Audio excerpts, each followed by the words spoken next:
Hi guys, welcome back to my channel. If you're new here, my name is Jess and I'm a vintage home decor reseller and collector based out of Florida. Today we're in the Daytona Beach area and I'm hitting up some of my favorite spots. I have a pretty standard route that I take when I'm in town, and then there's like a couple small towns along the way as I come back home. So I basically do a loop on my way back home to catch a few other thrift stores that are not in the Daytona Beach area.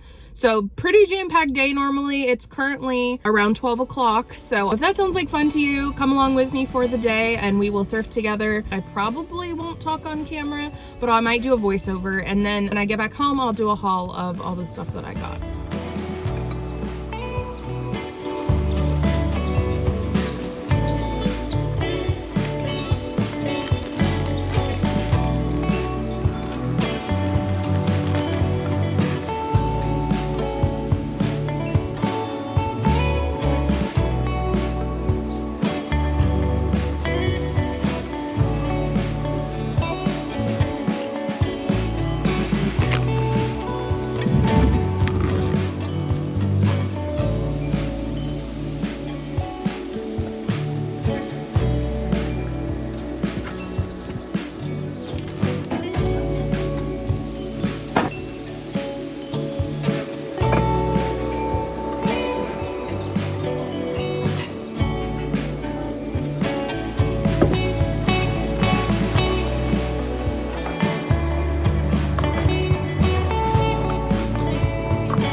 right, guys, little midday check-in. I think I'm done in Daytona Beach. I have an okay amount of mostly small things. Didn't thrift any shelving, didn't thrift any art.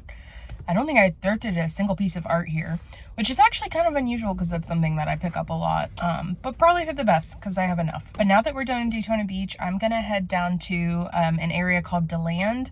One of the stores I normally go to there is closed just because I got a late start to the day. I'm a girl who likes to sleep in. The Goodwill there is decent. And then I'm gonna head from there down to a city called Sanford, where there's a Goodwill and a more local thrift store literally next door to each other. So you can just like park in that one parking lot and go to both stores. So gonna head to, I think, the 3 of those, and then we'll see where we're at.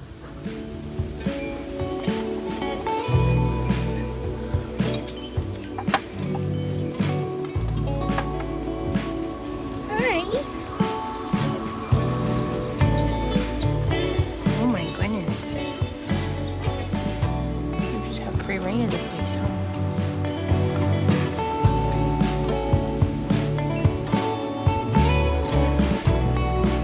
Hello, how are you?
Alright guys, it is like 6:30 p.m.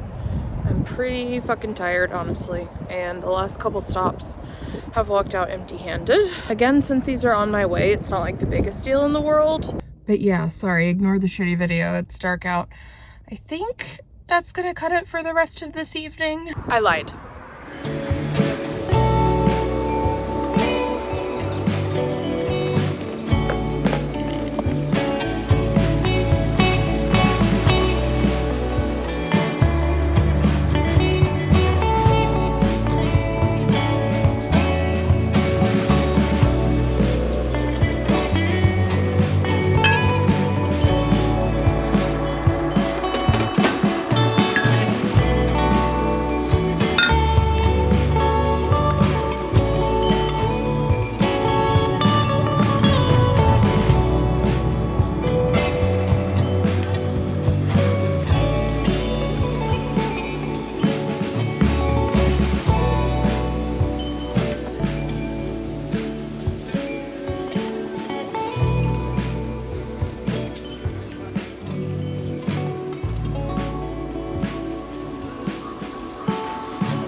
So this is the pile that I'm going to be keeping. We've got both of the books that I thrifted. This one, which needed its spine glued back. I'm not above doing that if it's something that I want to keep. It still looks quite rough though, so I don't think I would have picked this up if it was going to be for sale, but it's orange and it has a beautiful pattern, so that will be something I'm keeping, along with the other book that I got, which is apparently a German book, but I mean, look at the spine. Couldn't pass that up either. This little magnet, which might seem silly, but I collect vintage magnets and I have sort of a special connection to the Netherlands, so wanted to pick that up for myself. This lighter, so I have another lighter that I got that will be for sale, but this one, I have a golden retriever and he kind of reminds me of him, but I also just collect vintage lighters and I thought this one was cool. This little key ring actually came inside one of the Matchbox bags. I actually thought it was a really cool bonus item to get out of there. The key was basically black, so I polished that up and now I don't know what I'll do with it, but I just think that's cool. And of course, it's orange. I got this really sweet little print of San Francisco. I don't even particularly like San Francisco. I have been there, but I just love the colors in this. I love the style. I'm not sure if it's like a lithograph. Even the matting and framing is good. I mean, it definitely gives like kind of an 80s vibe, but I think for now, I'm gonna be keeping this piece, and then as it goes with a lot of different things, you keep it for a while and then it cycles out eventually. So I'm not gonna say that's like a forever piece of art that I'll keep, but for right now, I think she's cute and I'll find a place for her probably. I picked up one of these art stands, which this one I believe was, yeah, $10. So a little bit steep to be honest, but I like how small it folds and I always can use these at my markets. And then this, when I first saw this, I thought it was like a picnic basket of sorts because inside it had some plastic cups and like that's what the previous owner had been using it for. But I've cleaned it out and I actually think that this is supposed to be like a vintage shoe luggage box. So I'm really curious if anyone can tell me in the comments, like if you know about this, what it is supposed to be. It's definitely real leather. It's very well done. It's beautiful. It has like the original brass hardware and everything, but it has these like tie downs on the inside, which they were putting like the cups and stuff for a picnic in here. I just feel like it has to be something else, but maybe it's for a picnic. But to me, it kind of looks like you'd put a pair of shoes in there and maybe another pair of shoes here. I'm not sure. So if any of you know and can tell me in the comments what this is supposed to be, but I'll be keeping it for now because like whatever it's supposed to be, I could use it for a million other things. Some kind of storage. I just think it's like a really beautiful little leather box and, you know, brass hardware and everything. It's got the carrying handle, but I am very curious like what it's supposed to be because I just don't think it's supposed to be a picnic basket. But again, you could use it for whatever you want to. All right, now this is the stuff I would be bringing to in-person pop-up markets.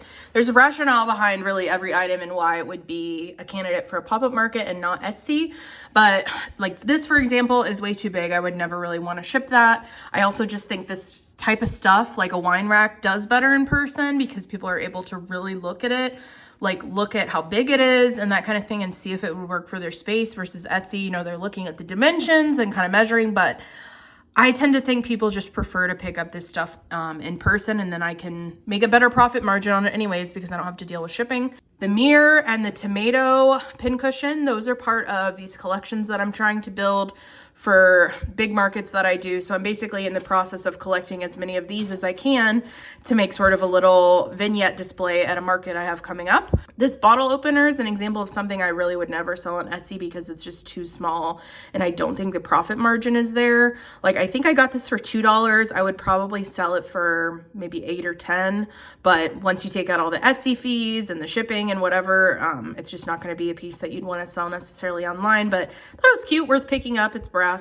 Similarly, the lighter I don't think has enough margin to sell on Etsy. I also am not 100% sure that she works. I think she does and just needs like butane, but I would rather somebody at an in-person market actually like hold it, test it, and fully understand like what they're getting themselves into by buying it. They can ask me, hey, does it work? They can flip the switch, you know, before deciding to purchase it. Aside from the profit margin, this kind of stuff is just a little bit safer to sell in person. This candlestick is so adorable. It's actually a bell too. Candlesticks in general have also been going kind of down. Brass candlesticks even, they're a little bit less popular. You can just find them a lot easier in my opinion at the thrift store. They're everywhere. They're not that hard to find and therefore they're a little bit harder to sell because somebody could just go out and find a brass candlestick on their own probably. This one's a little more unique because it has the bell aspect, but I think that's something I would probably just sell. at an in-person pop-up market and stage as part of, you know, a display and put a candle in it. And then this plate, I'm just realizing really is a unicorn and not a horse, but the whole kind of backstory of me getting that is I have this market that's coming up in May that is like derby themed. And so I've been keeping my eye out for anything that has horses on it. I will show you the before and after of this, but I scrubbed it like probably 3 or 4 times and really tried to clean it up. You can see how shiny the brass is now. There are still these damn black spots that I just cannot get out. So if anyone has recommendations, but I definitely need to clean it a little bit more. You can see like around the rim, it still needs cleaned. But in general, I mean, it cleaned up really well. And I think that's a good candidate for an in-person market as long as I can clean up these like remaining spots on it. Okay, and lastly, we have my pile for Etsy. So this is all stuff that I will probably be posting on my Etsy because it's the type of stuff that always does well. For example, the Matryoshka set, those always sell very quickly after I post them. The speckled Japanese pottery mug, those sell pretty well for me. And of course, brass always does well, especially more unique brass. Like I was just talking about the candlestick and how that might not sell, or at least as good of a margin, but something like this that's more unique. Also, if anyone knows what this is, I looked them up and there's not that many posted, but somebody said soap dish, and I just don't think it's a soap dish. I thought it was for holding business cards, because you see the way it's like holding out its hands as if it's offering something up, and it's flat. I'm like, something must like go right here. So I tried out a business card, but it slants the wrong way. It slants this way when you'd want a business card to display like this. So I'm not really sure what it's for. I don't see how it's a soap dish, but if any of you have ideas on what the heck that's supposed to be, otherwise I need to do a little bit more research. This is not something I would probably normally pick up. I think it's cute, but it's just not really my typical item. But I did look up comps on it, and there's some that are pretty good. So for $2 is what it cost me. It was worth taking a risk. The little dresser that's back there, you would have seen in the footage, there were actually 2 of them. I did only get the one that's more of a stand-up. There was one that had the doors open like this. I did only get this one, and it's missing one of the knobs, but I actually have these old knobs that were from something else a while ago that I'm going to replace on here. The only thing is I don't have the screws that are the right size right now, so I need to go to the hardware store and get some screws. This bell, really pretty. It is missing, actually. It's bell. I know you guys are probably thinking like, how many projects is this woman taking? Because we've got the dresser, we've got this, we've got probably something else I showed you a minute ago. So yes, a few things need some work, but I thought this was just really cool. I haven't seen anything like it. It needs the bell. I actually have a spare bell, but I need to figure out how to sort of cement it in there. I also got this huge pack of light switch covers, which are not really my typical thing, but they were $6 for this ginormous bag. And I just feel like every time I've done hardware on Etsy, especially like gold or brass hardware, it does really well. So I thought I would take a risk on those as well. And then lastly, this really pretty wood tray that has the brass detailing around as you guys can tell, I like brass, but so do customers. I do think based on other ones that I saw online, it was part of a set of nesting trays, and there's supposed to be like 3 or 4 of them, but all I found was this one solo tray. So I'll just be selling it on its own, probably on Etsy. There's a possibility I could change my mind about this and just bring it to an in-person market. But yeah, that is my stuff for sale on Etsy, and most of it will be available very soon. All right, I think that's gonna do it for today's video. Thank you guys so much for coming along with me as I hit up so many different thrift stores and then gave you a little haul. I think my next video, I've already kind of got it in the works, is going to be another makeover. I actually have been wanting to do more content that's like renovating or home decor. So I'm kind of excited for the intersection of like getting to do some of that, but it's still business related. So anyway, check back in a few weeks for that video, and I'll look forward to seeing you guys then. Bye-bye.